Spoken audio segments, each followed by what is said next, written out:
I remember looking at the loot train attack. I said, this is bigger than Bob. And David and Dan said, how can it be bigger than Bob? I said, it's bigger than Bob. It's definitely got a bit of that Western feel, but then you throw dragons in on top of that, and it makes an incredibly complicated one to shoot. It's like a time travel movie where, like, what if somebody had an F-16 that they brought to a medieval battle? There you have Daenerys Targaryen unleashed for the first time in Westeros, and she is going to show them what she can do. With every time that something goes wrong, more Targaryen comes out, more fire comes out. So she starts to take matters into her own hands.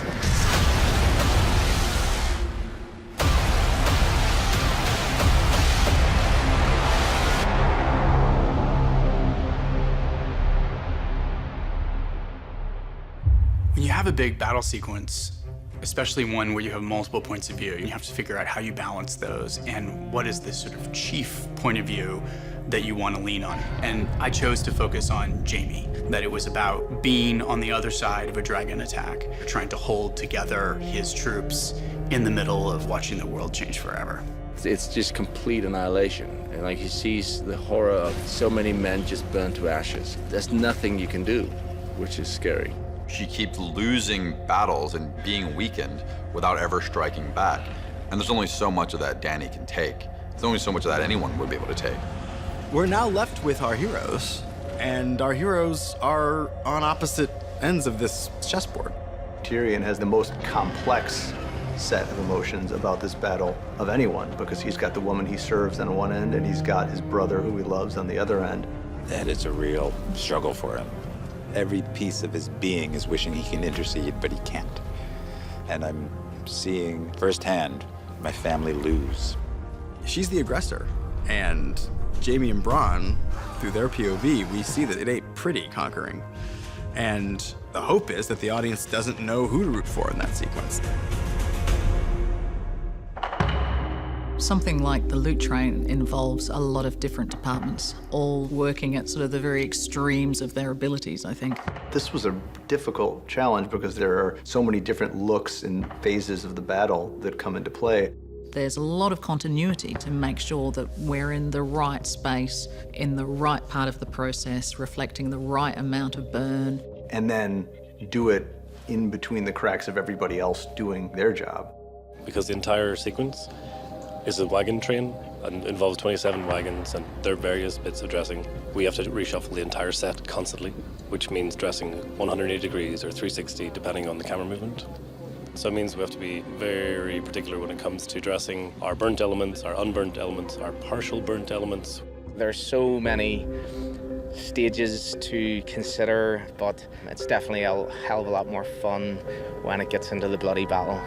We have a dye that we're using, which is an eco-friendly dye, which dyes things black to make it look very charred and burnt. And we're using several forms of ash as well to dress in and make it all look authentic, along with charcoal and stuff like that.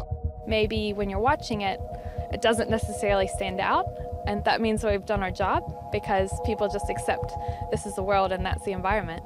We are the front line of defense, and detail is our job, so we're very happy about it. When I get to a sequence like the one we're doing right now, I take a deep breath and go, oh boy, that is going to be a lot of work. We had every toy you could possibly imagine in the making of it. We had 4 cameras most of the time. Sometimes we had up to 7 or 8 cameras. We've gone through 3 different tracking vehicles for different purposes on this. We've got basically a souped-up pickup truck with really good suspension for our charges, Dothraki charges and what have you. We've got another electric vehicle called a shadow tracker, and we've got a jib arm on that. And then finally, we've got basically a souped-up dune buggy with a stabilized head on it that takes all the bounce out and gives us a nice, steady, smooth shot to use over the particularly rough terrain. We needed to sell speed, and we needed to shoot elaborate dragon points of view. To do those kinds of shots, we're relying on 2 different camera platforms. One is what's called spider cam. This is basically a camera rigged to a cable run between two construction cranes, and they can move the camera very quickly from one end to the other, and the camera can go about 70 miles per hour. We also used a company called Flycam, which is like a souped-up drone. It's like a small helicopter. They were also able to go very fast and have a much more solid image to be able to work with than you would get from a traditional drone. So we can fly over things safely and also have interactive effect on the ground and capture all those elements that will have a dragon either in front of the lens or above the lens. The battle is going to rely very heavily on visual effects at the end of the day. There's a lot of different beats to the attack. Sort of like cowboys and Indians and fire-breathing dragons all rolled up into one. There's Drogon breathing lots of fire, setting lots of things and people on fire.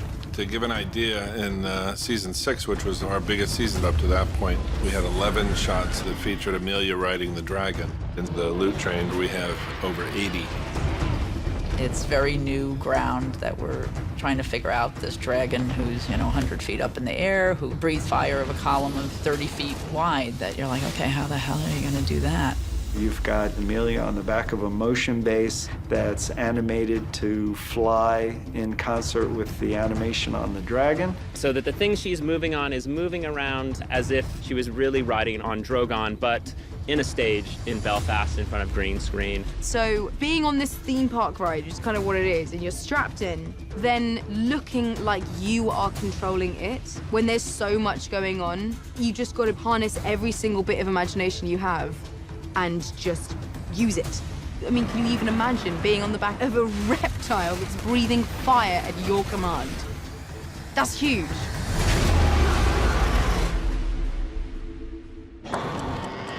One of the most complicated shots was this strafe run where the camera's over the back of Dany as she is blasting the shit out of this line of Lannisters and loot train carriages. We had to have spider cam fly a camera in real time and in perfect sync with 100 feet of ground explosions that are huge. Sam is our effects guru, and he's kind of a madman in the best possible way. And, one of his responsibilities is setting things on fire. Which he's really good at. The strafe run was 150 feet long and it had 15 rows of charges. We tested it in Madrid back in August.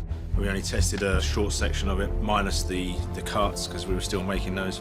All the effect has to mimic as though the flame is coming from the sky. So we'll always size up the flame later in post, and we'll shoot elements of flame against black. But Sam here has to make it feel that the impact of the flame is pushing along, so it has a travel to it. I mean, we've been blowing things up on many days, but working out the timing of that was quite a process. In the end, we went with a fuel mix and explosives to give almost like a machine gun sort of strafe, but closer together. And as each one exploded, it would then engulf the next and the next and the next, so you almost get a seamless line of flame just growing through. Because it was only one take, there was a lot that could go wrong. There was a lot of materials used and a lot of pyro used as well. So it's the excitement of when that button is pressed.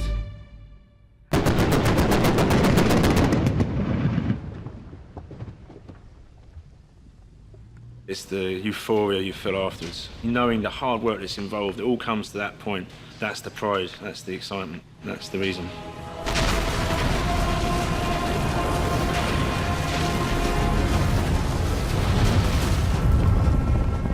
George Martin's often said that the Dothraki are kind of an amalgam of American Indian tribes and the Mongols.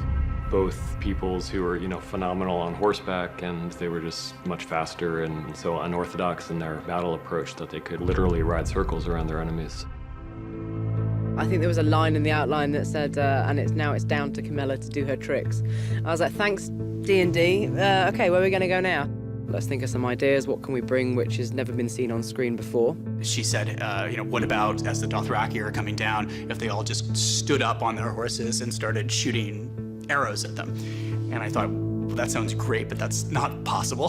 She said, no, it is. We build these special stirrups and we can do it. So I sent a team out here with the horses, and they started rehearsing the action and shooting a previs, which was then sent back to Northern Ireland, and then we could start putting that in front of people. You've got almost a metal shoe that you put your foot into, and then you have one foot on the side of the horse and the other foot on the top of the saddle. So we have these guys standing up, and we're endeavouring to try and create something that somebody hasn't seen before. And it's extraordinary. It's like a wave rising up from a still ocean, and all these guys perfectly coordinated rising up, and I love it. And it shows us that the Dothraki are horse masters, because we really haven't had that opportunity before. So much of these battle scenes now has become visual effects that I hope people realize that much of this is actually being done. It's really, stuntmen standing up on horses with bow and arrow, shooting arrows, and that's an impressive thing to see. There is something about a guy on a horse, standing on a horse, charging. There's something pretty impressive where you go, well, you don't just do that. And we were kind of thinking to do something Mad Maxy. When they come in, it's crazy. They're coming in different shapes. You don't know where they're coming from, and they're just these absolute madmen on horses, and that's what we tried to recreate on screen for the loot train sequence. Ready, and 3, 2, 1, action!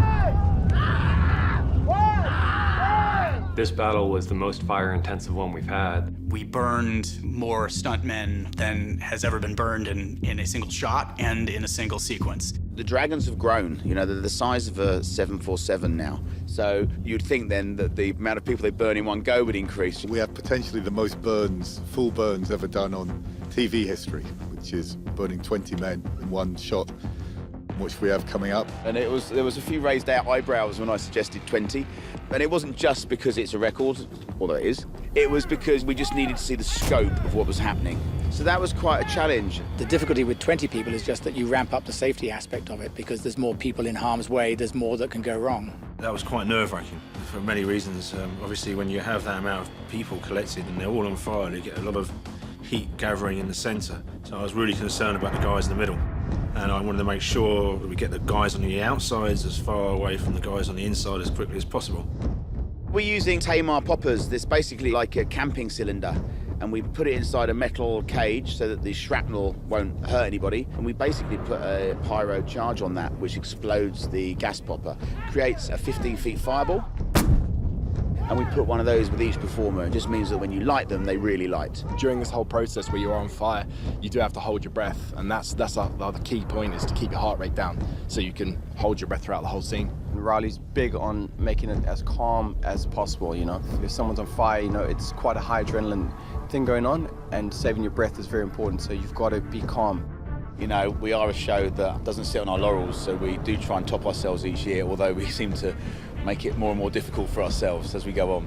There's just a fear factor, of course, that we see a man on fire, never mind 20 guys in one go. It's scary.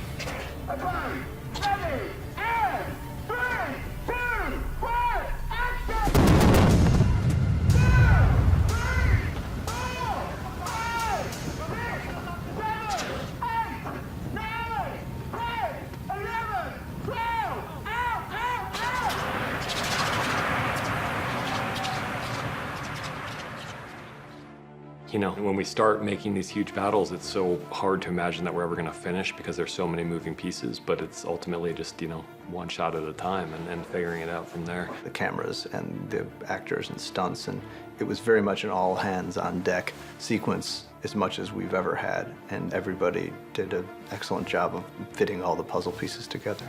This is big cinema, and to get to work in all those genres all rolled into one fantastic world, that's the part I like. You never know what they're going to throw at you. Last year we completed Battle of the Bastards, and it was like, oh yeah, how about this year? So it's good. They always up the ante, and I love that. It naturally gets bigger, this show. It just does. It's not me doing it. They write it. It's a unique challenge in that you'll never really be able to do that kind of thing again. And, the next time I get to work on some other show, it'll be so boring. Where's the cable cam? Where's the, 5 cameras and the 20 burning guys?